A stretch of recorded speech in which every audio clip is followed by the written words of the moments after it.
قرب قیامت کی پہلی نشانی بتایا۔ جیسے جیسے قیامت قریب آتی رہے گی، دنیا کے حالات عجیب و غریب ہو جائیں گے اور تمام انسان انگشت بدندہ ہوں گے کہ یہ کیا ہو رہا ہے۔ چنانچہ صحیح مسلم کی روایت ہے، حضرت انس رضی اللہ تعالیٰ عنہ بیان کرتے ہیں کہ رسول صلی اللہ تعالیٰ علیہ وسلم نے فرمایا، مجھے اور قیامت کو ان دونوں کی طرح بھیجا گیا ہے۔ فرماتے ہیں کہ آپ صلی اللہ تعالیٰ علیہ وسلم نے شہادت کی انگلی اور درمیان والی انگلی کو آپس میں ملا دیا۔ حضرت محمد صلی اللہ تعالیٰ علیہ وسلم آخری نبی ہیں، آپ کے بعد کوئی اور نبی نہیں آنے والا۔ قیامت تک دنیا میں عدل و مساوات کے قیام کی ذمہ داری امت مسلمہ کی ہے۔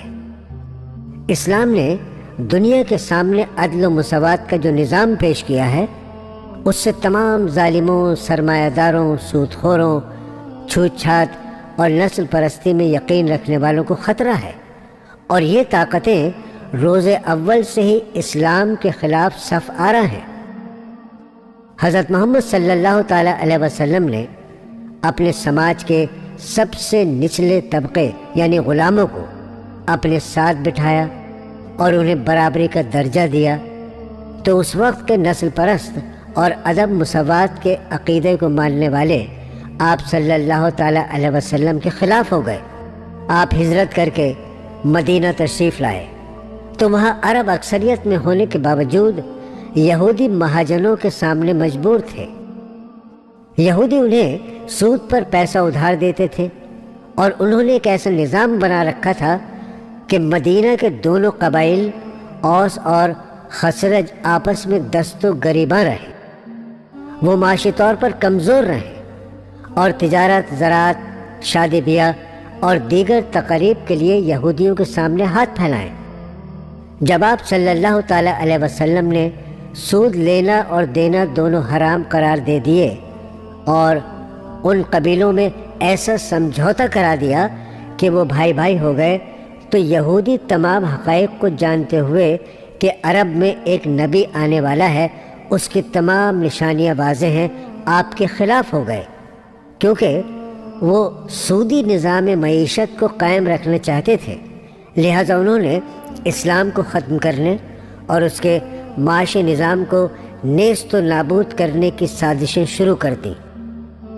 رسول اللہ نے ان کے ساتھ کئی امن سمجھوتے کیے، ان کی ریشہ دوانیوں کو نظر انداز کیا، یہاں تک کہ یہود نے آپ کو قتل کرنے کی ناپاک سازش تک کی، جس طرح آپ سے قبل 33 انبیاء کو وہ کر چکے تھے۔ یہود اسلام کے خلاف ہمیشہ متحرک رہے اور آخر کار انہیں 29 سال بعد حضرت عثمان رضی اللہ تعالیٰ عنہ کے دور میں مسلمانوں میں اختلاف ڈالنے اور ان کے اتحاد کو کمزور کرنے کا موقع مل گیا، جب یمن کے ایک یہودی عبداللہ بن سبا نے حضرت عثمان کے خلاف کوفیوں اور مصریوں کو کھڑا کر دیا، اور مسلمان شیعان علی اور شیعان عثمان کے خانوں میں تقسیم ہو کر باہم دست و گریباں ہو گئے۔ حضرت ابو بکر رضی اللہ تعالیٰ عنہ کے دور خلافت سے فتوحات کا جو سلسلہ شروع ہوا تھا، اس پر بریک لگ گیا اور مسلمانوں کے ہاتھوں مسلمانوں کو قتل ہونے لگا، اور اس طرح یہودیوں نے اسلام کے خلاف ایک بڑی کامیابی حاصل کی۔ ایران کا بادشاہ کسریٰ دنیا میں خدا کا نمائندہ مانا جاتا تھا اور اس کی خدا کی طرح پرستش کی جاتی تھی۔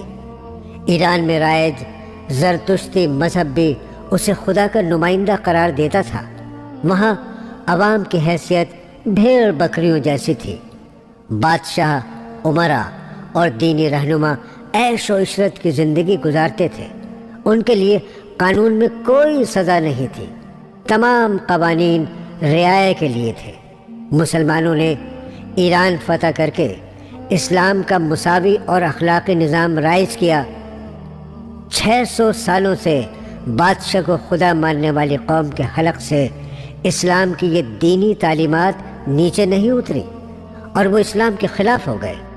ان میں سے کچھ نے اسلام قبول کر لیا، لیکن اکثریت کے دل و دماغ میں قدیم پارسی تہذیب اور وراثت میں چلنے والی شاہی خون کی بادشاہت کا تصور نہیں مٹا، اور ابو مسلم خراسانی جیسے لوگوں نے خلافت بنو امیہ کو مٹا کر خلافت عباسی قائم کی اور قدیم پارسی تہذیب کے اس تصور کو باقی رکھنے کی کوشش کی کہ بادشاہ زمین پر خدا کا نمائندہ ہے اور اس کی خدا کی طرح پرستش ہونی چاہیے۔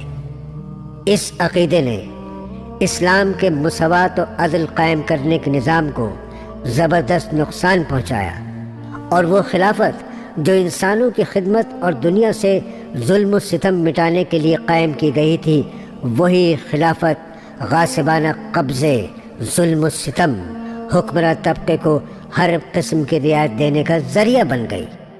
حجاز، آج کا سعودی عرب سے، اسلام نے باہر جڑیں پھیلائی تو وہاں کی مٹی میں زیادہ تر عیسائیت تھی۔ مسلمانوں نے سیریا، یروشلم، مصر، تیونس، آرمینیا، ترکی قسطنطینیہ، اسپین اور بحر متوسط کے جزائر رومی عیسائیوں سے چھینے تھے۔ اس لیے جس شدت سے اسلام کی مخالفت عیسائیوں نے کی، کسی اور قوم کی طرف سے نہیں ہوئی۔ چنانچہ حضرت عمر رضی اللہ تعالیٰ عنہ کے دور خلافت میں سیریا اور یروشلم کی فتح کے بعد ہی روم نے دین اسلام کو اپنا سب سے بڑا دشمن قرار دے دیا، اور عیسائی ملکوں نے اسلام کے خلاف ایک محاذ بنا کر مسلسل جنگوں کا سلسلہ شروع کر دیا، جنہیں صلیبی یعنی مقدس جہاد کہتے ہیں۔ اس طرح تاریخ کا مختصر جائزہ لینے کے بعد پتہ چلتا ہے کہ تمام طاغوتی، استحصالی، عدم مساوات، نسل پرستی اور شیطانی عقائد کی حامل طاقتیں کسی نہ کسی صورت میں اسلامی تعلیمات پر حملہ آور ہوتی رہتی ہیں۔ سامی مذاہب یعنی یہودیت، عیسائیت اور اسلام کے ماننے والوں کا عقیدہ ہے کہ باطل قوتوں کا سردار ابلیس یعنی شیطان ہے، وہ انسان کا سب سے بڑا دشمن ہے، کیونکہ حضرت آدم علیہ السلام کو سجدہ نہ کرنے کی پاداش میں اللہ تعالیٰ نے لعنت کا طوق اس کے گلے میں ڈال کر جنت سے نکال دیا تھا۔ شیطان انسان کے اس روحانی حصے پر سب سے زیادہ حملہ کرتا ہے جسے نفس کہا جاتا ہے۔ وہ نیکی اور اچھائی پر نفسانی خواہشات اور برائی کو غالب کرنے کی تگ و دو میں ہر وقت مصروف رہتا ہے۔ دنیا بھر میں قتل و غارت گری، استحصال، بے انصافی، غلامی، لوٹ کھسوٹ، عصمت دری اور فحاشی کے لیے شیطان ذمہ دار ہے۔ اسے وہ قوتیں حاصل ہیں جن سے انسان محروم ہے۔ اس نے اللہ تعالیٰ سے تا قیامت انسان کو بے راہ رو کر کے اسے نقصان پہنچانے کی مہلت مانگ لی ہے۔ سامی مذاہب کے علاوہ آریائی مذاہب، ہندو دھرم، بدھ دھرم، زرتشت اور دیگر مذاہب میں بھی نیکی کے دیوتا کے ساتھ ساتھ برائی کے دیوتا کا تصور ہے۔ آج دنیا میں نسل پرست، استحصالی، سامراجی، زر پرست اور شیطانی قوتوں کو دجال کا بے صبری سے انتظار ہے۔ دجال اولاد آدم میں سے ہے یا شیطان ہے؟ رسول اللہ صلی اللہ تعالیٰ علیہ وسلم کے اقوال سے تو وہ اولاد آدم ہی ہے، کیونکہ آپ نے اس کی جسامت، قد و رنگ وغیرہ انسانوں کا ہی بتایا ہے۔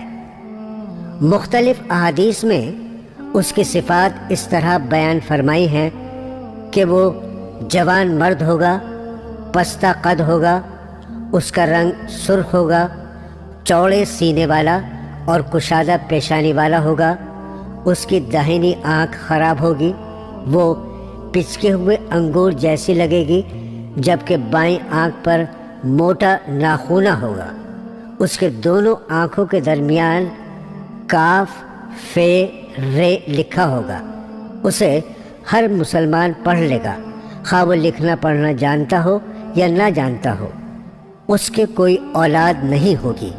دجال کے پاس بے پناہ قوتیں ہوں گی، وہ جسمانی طور پر ہی طاقتور نہیں ہوگا، بلکہ وہ ایسے ایسے فریب دے گا کہ بڑے بڑے عقل مندوں اور صاحب ایمان لوگوں کی عقلیں دنگ رہ جائیں گی۔ اس کے پاس صرف دنیاوی چیزیں ہی نہیں، وہ چیزیں بھی ہوں گی جنہیں ہم نے اپنی آنکھ سے نہیں دیکھا۔ مثال کے طور پر حضرت ابو ہریرہ رضی اللہ تعالیٰ عنہ کہتے ہیں کہ ایک دن رسول کریم صلی اللہ تعالیٰ علیہ وسلم نے فرمایا، میں تمہیں دجال کے بارے میں ایسی بات بتاتا ہوں جو کسی نبی نے اپنی قوم سے نہیں بتائی۔ دجال کانا ہوگا اور وہ اپنے ساتھ دوزخ اور جنت کی مانند دو چیزیں لائے گا۔